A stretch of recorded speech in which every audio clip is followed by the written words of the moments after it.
વાત કરીએ તો ઝી 24 કલાકના અહેવાલની ધારદાર અસર થઈ છે ત્યારે વડોદરામાં દારૂની મહેફિલ મામલે દર્શાવ્યો હતો અહેવાલ અને અહેવાલ બાદ ગોરવા પોલીસે બે અલગ અલગ એફઆઈઆર દાખલ કરી છે। પ્રોહિબિશનના કેસમાં કિરણ પરમારની અટકાયત કરવામાં આવી છે। જિગ્નેશ રાવલની પણ પોલીસે અટકાયત કરી છે। અન્ય 3 શખ્સોની હાલમાં પૂછપરછ ચાલુ છે।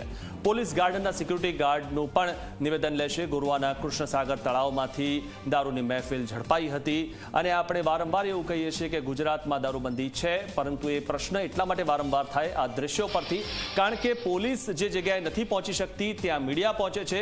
ઝી 24 કલાકના અહેવાલની આ અસર થઈ છે।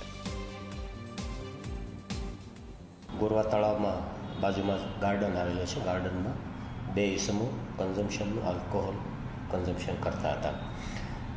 મીડિયાના મિત્રો પાસેથી આખી ફૂટેજ મેળવી અને જે વ્યક્તિઓ છે એમને આઈડેન્ટિફાઈડ કર્યા અને હ્યુમન સોર્સિસથી જે મહેફિલ માણતા હતા એ બંને ઇસમોને પોલીસ લઈ આવી છે। એમાં એક રાવલ જિગ્નેશ અશોકભાઈ રહેવાસી ગુજરાત હાઉસિંગ પાછળ ગોરવા, એમના વિરુદ્ધ પોઝેશનનો કેસ કરવામાં આવેલ છે।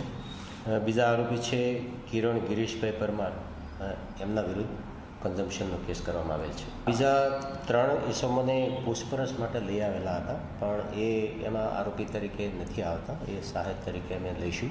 પોલીસ સ્ટેશન લેવલે જે સિક્યુરિટી ઇન્ચાર્જ ત્યાંના છે એમની પૂછપરછ કરશું। એમના ગાર્ડ કોણ તૈનાત હતા, આવી રીતે કેમ આવી બધી હરકતો થઈ રહી છે એ બાબતે અમે લાઇઝનિંગ કરીશું।